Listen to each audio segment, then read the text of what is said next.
Stick around for a while. What a joy to be here with you. And for those people who say, poetry, I love poetry, I also invite you to come in, sit down, enjoy the poetry that we're going to share. How this is going to work is I will read poems and then I'll read a prompt. I'll read a poem and a prompt and a poem and a prompt. So that whether you're familiar with poetry or not, you are bound to enjoy the words as they flow into your awareness. So thank you for being here. I appreciate you more than you know. And if you're on the replay, just act like you're watching live. That's one of the special treats of watching on replay. You can just act as if you're here while we're here, and I'll come back and check in the comments. A reminder, for those of you who say poetry, not for me, please stick around so we can change your mind. The first poem that I'm going to read tonight is from Billy Collins, and it's from this collection of poetry by Roger Houston. I suggest these for people who are new to poetry or who think they don't like poetry to get a collection like this. Hey, good to see you all. Hi. I see Miss M is here, poetry lover like me. Kay and Rove popped in. It's really hard for me to see. I need to put my glasses on. Welcome. So yes, this is one of my favorite kinds of anthologies. That's a little bit better. I was wondering if I should bring my larger machine or larger computer. Trekking with Deb and Mike, hello. So I'm going to be reading poems from my favorite anthologies as well as from Poetry Foundation. If you could like this video, I would appreciate that too. As some of you know, I'm trying to work on my watch hours, so live streams really help. I appreciate you watching and listening as you're going about your business, whatever it is you need to do. Please feel free to do that. So we're going to get started with, okay, we're going to read a poem. I'm going to give you a prompt. Poem and then a prompt. Okay? So that's how it will work. We're going to start with Billy Collins, as I said. And this first poem is called My Life. My Life by Billy Collins. And what I really loved, and one of the reasons I picked out this poem, is because it is written from the perspective of a person who is over 40. So I thought that for some of us who are over 40, it might be something you especially enjoy. Hi, Mike. Hi, Rhonda. So you just got here just in time to hear this poem by Billy Collins. So it's written from a perspective of a person who is more than halfway through with life. So here we go. My Life by Billy Collins. Sometimes I see it as a straight line, drawn with a pencil and a ruler, transecting the circle of the world, or as a finger piercing a smoke ring, casual, inquisitive. But then the sun will come out or the phone will ring, and I will cease to wonder if it is one thing, a large ball of air and memory, or many things, a string of small farming towns, a dark road winding through them. Let us say it is a field I've been hoeing every day, hoeing and singing, then going to sleep in one of its furrows. Or now that it is more than half over, a partially open door, rain dripping from the eaves. Like yours, it could be anything. A nest with one egg, a hallway that leads to 1,000 rooms, whatever happens to float into view when I close my eyes, or look out a window for more than a few minutes, so that some days I think it must be everything and nothing at once. But this morning, I see there's someone saying a lot of things. Maybe it's a troll, but I can't get in there to see. Like yours, it could be anything. Like your life, it could be anything.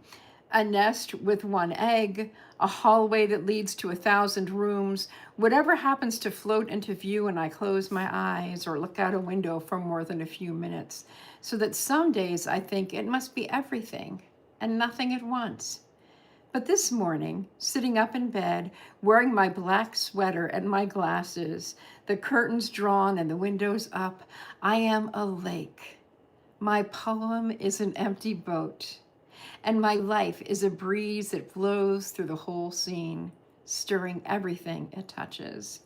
The surface of the water, the limp sail, even the heavy leafy trees along the shore. That is My Life by Billy Collins. Your prompt to go with that poem is describe your life. The line that he wrote, let us say it, my life, like yours, like your life. It could be anything. So describe your life as something that it isn't necessarily so, or you don't see it as so. If you've arrived since I started tonight, we're reading poems, and we are, say that again? I know I need a moderator. I do need a moderator. Yeah, the trolls do count towards, I know. If y'all could just ignore the trolls, that'd be great by me. And next time, maybe I'll get a moderator. So that would be helpful. And yeah, just what I used to do on Periscope is I just ignored them. And they tend to go away if you just ignore them. So, whew, so that's some Billy Collins. Again, if you say poetry, not for me, stick around unless you happen to be a troll. And if you happen to be a troll, you don't need to stick around. The next poem that I'm going to read kind of reminds me of our friend Sally, Sally D's Reality. Yeah, it is a sad poem. It is a sad, but also inspiring to me that we can look at our life in any way. Yeah, I really like that. And Billy Collins was doing a live stream during the pandemic every day from his Facebook. So, yeah, Rhonda would be a great moderator. Maybe that's my learning edge for next week. So, this next poem is called Sunset by Rainer Rilke. Now, this is a book that I recommend to any creatives, all creatives, which is Letters to a Young Poet. Okay, there's that. Hold on a second. Perfect.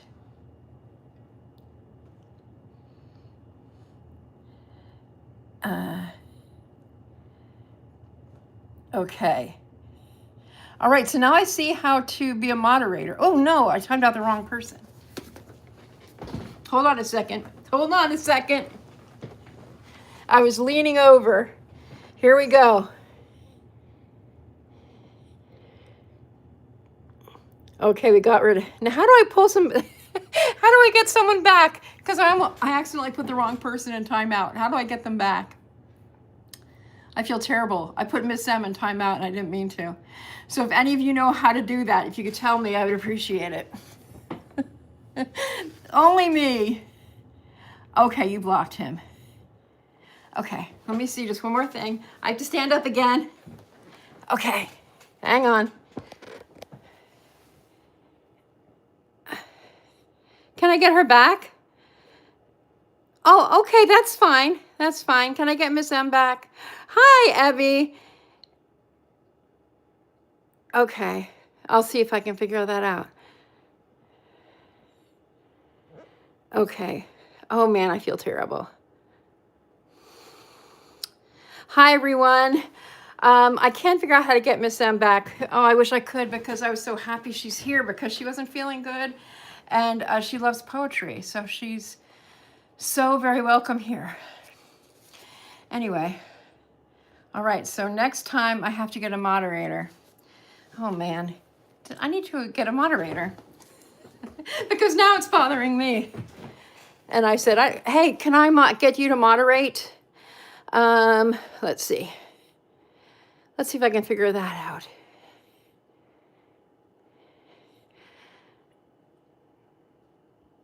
Okay, so Rhonda, I just made you a moderator. Okay. I always hate it when they ask me to tell them things. Of course, I haven't been on. That would happen on Periscope too. All right, so we're going to keep going with poetry. By the way, I lit a candle for us because I thought it seemed poetic. All right, so we're going to go back to Rainer Rilke. This is the book that I recommend for all creatives. Letters to a Young Poet. It's a really great book, and it literally is letters from the philosopher and thinker Rainer Rilke, who's one of my favorites. I love this translation. So here we go. Never a dull moment. Thank you for those of you who stuck around. Whew, still learning, and I'm so grateful that you're here. I'm really grateful you're here. And I feel terrible about M. Oh, I feel so terrible.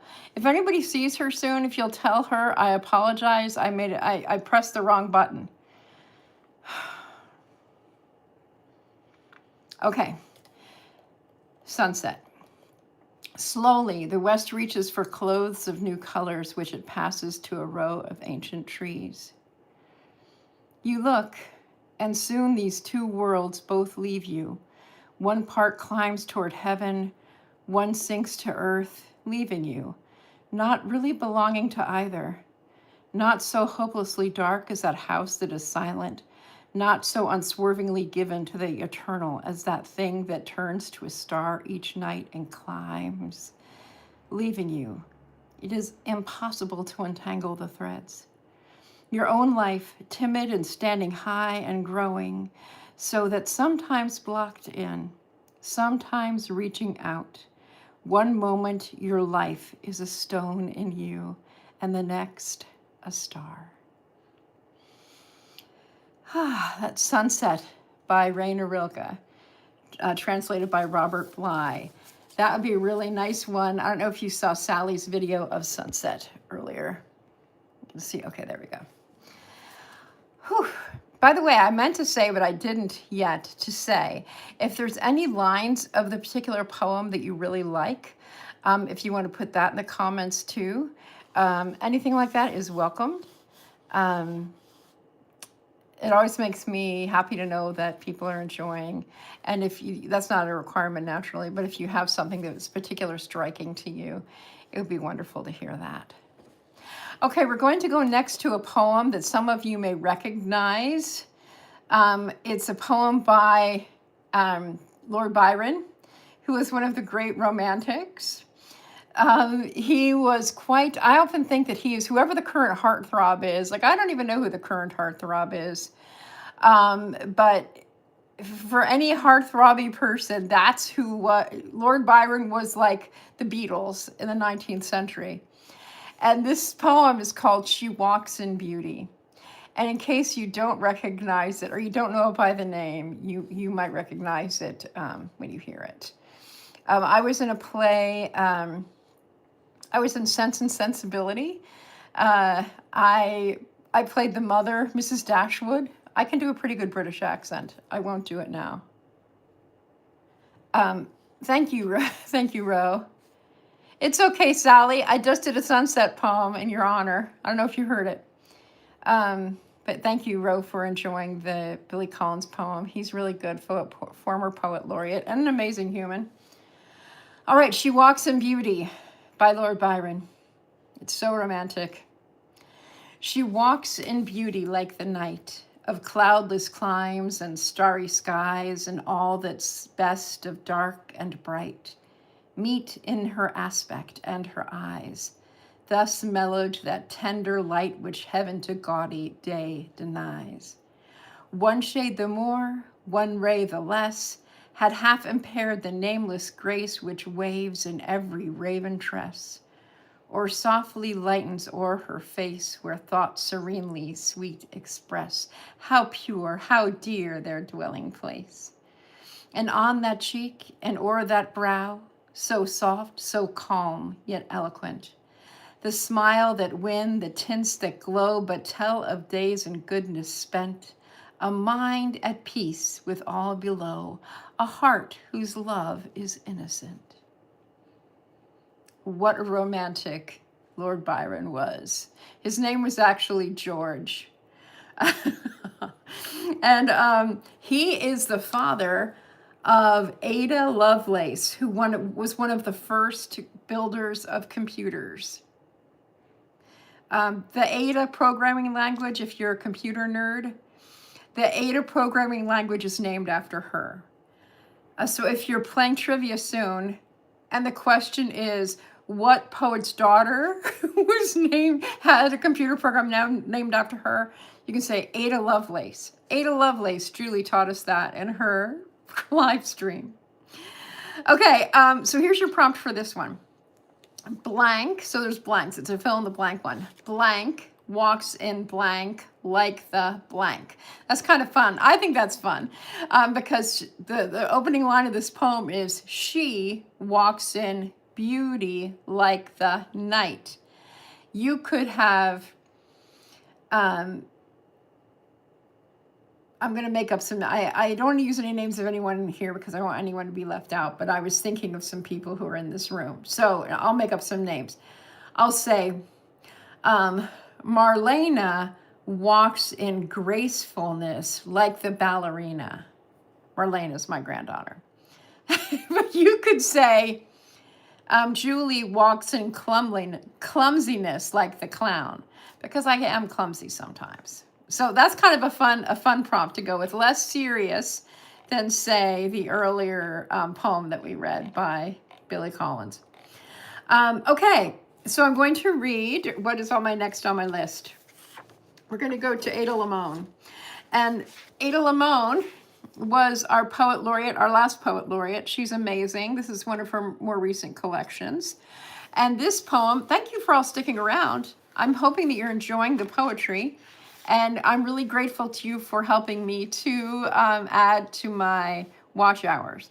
I also want to tell you all that I'm going to be flip-flopping this live stream from either noon or 9. So next week it will be at noon. And I want to do it in the park, because when I first started doing these live streams, they were on Periscope, and I did poetry and prompts in the park. So I want to do that again, even if it's cold. I want to go to a park and go outside and do my poetry. Oh, thank you. Rhonda saying, please hit the like button. Thank you so much, Rhonda. Rhonda is my moderator. I voluntold her she's going to be my moderator after I accidentally timed out M, and I feel terrible about it. And I didn't block the person I wanted to block, and I feel really badly about that. But it's like, ooh. Anyway, please forgive me, M. Please forgive me. Please forgive me. Okay, this poem by Ada Limon is in honor of a former California poet laureate from Fresno, which is near where I'm from. And his name was Philip Levine. And Philip Levine really impacted a lot of California poets. So I thought that I would include her here, or include this poem here, How We Are Made by Philip Levine. And if anybody sees M, please apologize. Tell her I was saying over and over again how badly I feel that I accidentally blocked her timed her out. I just timed her out. I didn't block her. I just timed her out. So please, I feel so terrible. I think I'll go over to her videos and watch her videos. Okay, here we go. How We Are Made by Philip Levine. For months, I was a cannonball dropped down the bore, reeling in blurry, vomitous swirls toward the fuse. That's not a very compelling line. It's compelling, but it's pretty ugly. 40 days with vertigo is like that. So I'm going to start again. For months, I was a cannonball dropped down the bore, reeling in blurry swirls toward the fuse. 40 days with vertigo is like that. My new equilibrium was spinning inside the chambers of spherical blackness when the news came. You, with your wiry limbs of hard verse, inky, gap-toothed grin of gristle and work, you who grimly told us to stop messing around, to make the survival matter like a factory line, like fish scaling, like filament and rubble, you who would say, most likely, this was all sentimental crap. You had gone to cinders, blasted into the ether without so much as smoke. I stood then on the icy hill under the expressway, filled with the salt you had given me, and for the first time that year, my entire life stood still. Whew, that's pretty amazing. Pretty amazing. To think of her standing under the expressway in a time of loss. I was going to say, she, I think, taught at Kentucky. She is a California poet, but she taught at a university in Kentucky. So that would give the context for that poem. That's Ada Limon. I seem to be in a theme that I didn't mean to get into tonight. So let me see what I can find here. Okay. Oh no, oh my goodness, it's really strange. Okay, so we're going to go to Mary Oliver. Mary Oliver, very, very, very, very popular poet. And her poem we're going to read first is called Lingering in Happiness.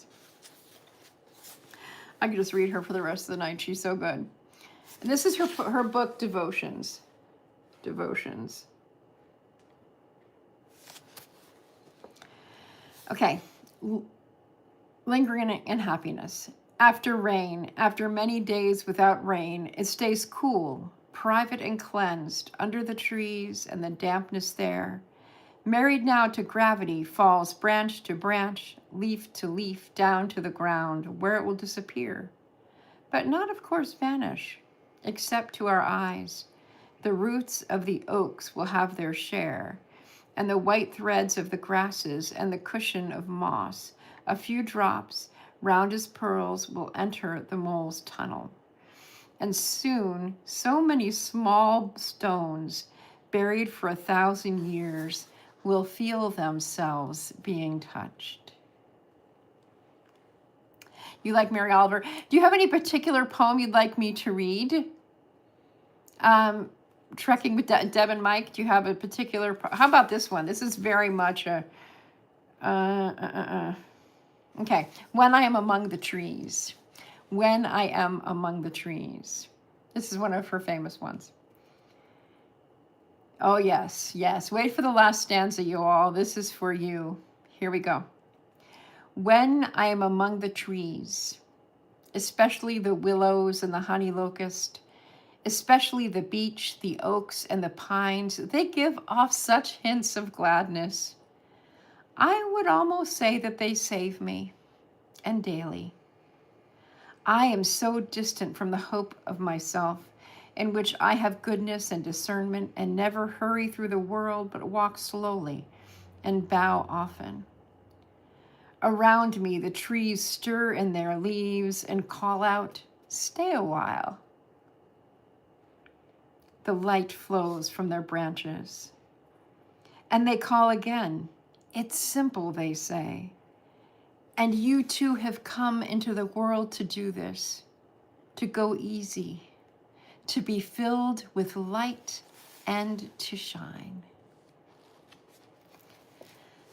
That is When I'm Among the Trees by Mary Oliver. That is from her book, Thirst. And I still remember the first day that I read that book right after it came out. I actually read it in a bookstore in Flagstaff, Arizona, sitting on the floor at her, just in awe of her abilities. Okay. So I'm looking for...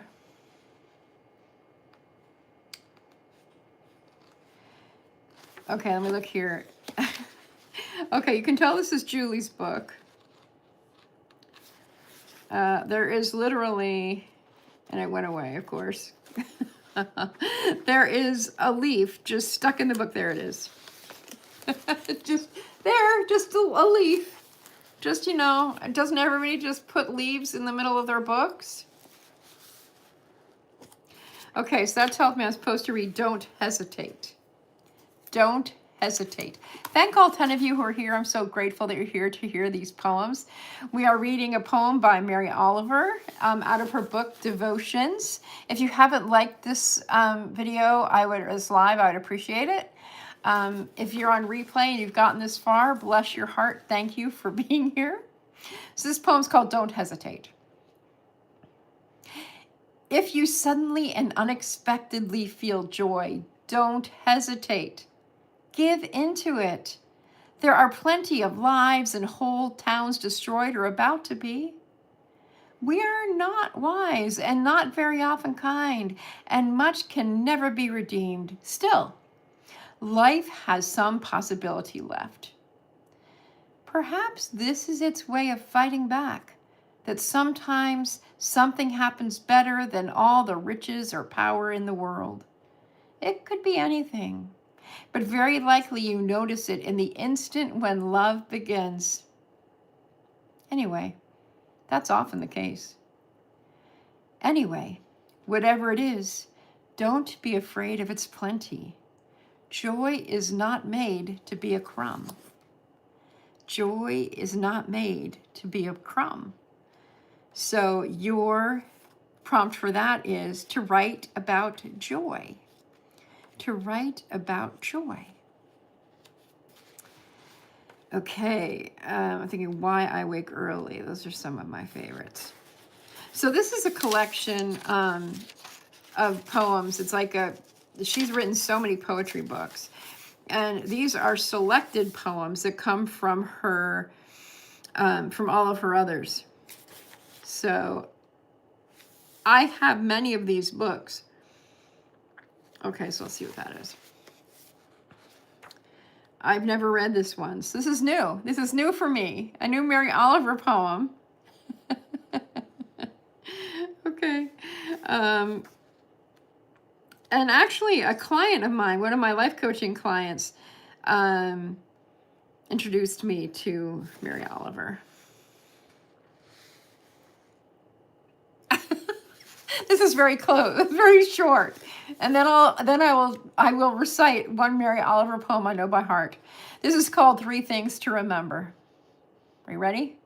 3 Things to Remember. And I would invite you to write your own poem or essay called 3 Things to Remember. That would be fun. 3 Things to Remember. Okay, here we go. As long as you are dancing, you can break the rules. Sometimes breaking the rules is just extending the rules. Sometimes there are no rules. Okay, so here is Mary Oliver poem. It's short like this one. And of course, now that I'm saying I'm going to read or tell you this poem, I use this poem for storytelling. I tell people that if you follow this poem, you too can write a story. So if you've thought, gee, I really want to write more. I know some of you have written in the past, and some of you do this on your videos. So here you go. It's called Instructions for Living a Life. Pay attention. Be astonished. Tell about it. Instructions for Living a Life by Mary Oliver. Pay attention. Be astonished. Tell about it. Whew, I love that poem. I try to live that way. Sometimes people think that behaving that way is naive or childlike. And my opinion is bring it. Bring it.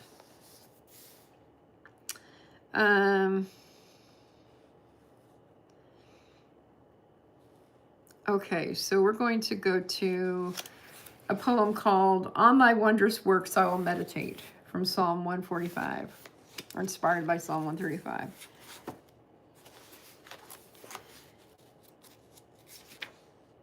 Oh, this is pretty long. It's okay. Oh, wow, this is really long. All right, so we'll do the first 2 stanzas and the last 2 stanzas. Just like in church, when there's a long hymn, it's like, okay, we'll do verses 1 and 4. So we're going to do that too. Okay.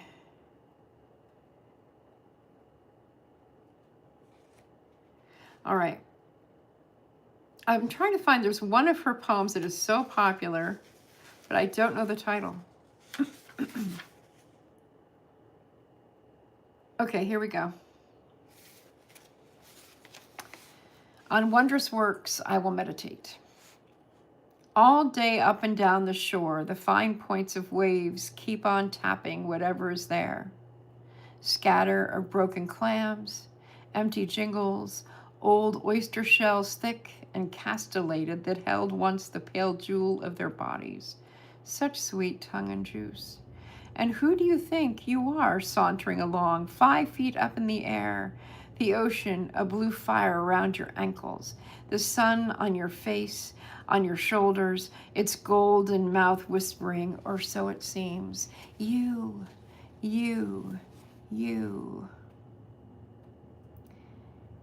Every morning I want to kneel down on the golden cloth of the sand and say, some kind of musical thanks for the world that is happening again. Another day from the shawl of wind coming out of the west to the firm green flesh of the melon, lately sliced open and eaten, its chill and ample body flavored with mercy. I want to be worthy of what? Glory? Yes. Unimaginable glory. O Lord of melons of mercy, though I am not ready, not worthy, I am climbing toward you. Okay. All right. Now, some parts of the world there was snow this week. Some parts of our country there was snow this week. So I'm going to read a poem called First Snow by Mary Oliver, and then we're going to go over to my computer screen and we're going to read The Courage That My Mother Had by Edna St Vincent Millay. And that will be our last poem. So, the first snow. The snow began here this morning and all day continued, its white rhetoric everywhere, calling us back to why, how, whence such beauty, and what the meaning. Such an oracular fever, flowing past windows, an energy it seemed would never ebb, never settle less than lovely. And only now, deep into the night, it is finally ended. The silence is immense, and the heavens still hold a million candles. Nowhere the familiar things, stars, the moon, the darkness we expect and nightly turn from. Trees glitter like castles of ribbons, the broad fields smolder with light, a passing creek bed lies heaped with shining hills, and though the questions they have assailed us all day remain, not a single answer has been found. Walking out now into the silence and the light, under the trees and through the fields, feels like one. That's the answer. Not a single answer has been found. Walking out now into the silence and the light under the trees and through the fields feels like one. Mary Oliver. Now, when Mary Oliver passed away, it was in January. I was still in California. I want to say 2018, though I'm not sure. It might have been earlier than that. But on the day that she died, so many of my friends called me to make sure I was okay. All right. The next and final poem of the night is going to be The Courage That My Mother Had by Edna St Vincent Millay. I chose some of these metrical poems, especially for my friend Debbie Sue, because I know she likes metrical or rhyming poetry. I didn't know about her evening schedule. So when I go to the noon live next week, I'll bring some more metrical poems. I tend to read more free verse as practice, so here we go. The Courage That My Mother Had. The courage that my mother had went with her and is with her still. Rock from New England quarried, now granite in a granite hill. The golden brooch my mother wore she left behind for me to wear. I have no thing I treasure more, yet it is something I could spare. Oh, if instead she'd left to me the thing she took into the grave, that courage like a rock, which she has no more need of, and I have. So the prompt for you to take away is, what is the most valuable, intangible thing that your mom or any other person who's no longer here left for you? So what is the most valuable, intangible thing? So not stuff, but an intangible something that you are grateful for and that is valuable beyond anything that you could hold in your hand, but that you hold in your heart. Whew, okay, we made it. One faux pas. I'm praying it's forgivable. Again, if anybody talks to M, please apologize for me that I accidentally timed her out instead of that other person. I'm going to, when I make up the when I make up the description, I've written the description, there'll be some links in the description with links to some of the poems, the ones that I found online rather than the ones in the books. So if you're curious and want to find out more, a couple of those are on the Poetry Foundation website. If you don't know about Poetry Foundation website, it lists every single volume of Poetry Magazine in more than 100 years' time, and you can read it online for free. They're pretty generous that way, and they have so many wonderful poems. It's a resource I use over and over again. There was a poem I didn't read that there will be a link to. It's called Knucklehead Learns a New Word. It's a beautiful poem, but it's long, and so I will save that for another day. Thank you so much, Rhonda. I appreciate. Oh, hey, Kay and Ro, what are you doing here? Go back to your TV watching. Thank you so much for hanging out and for listening to poetry and for helping me out with my watch time. I appreciate each and all of you. I hope you have a great night. Bye.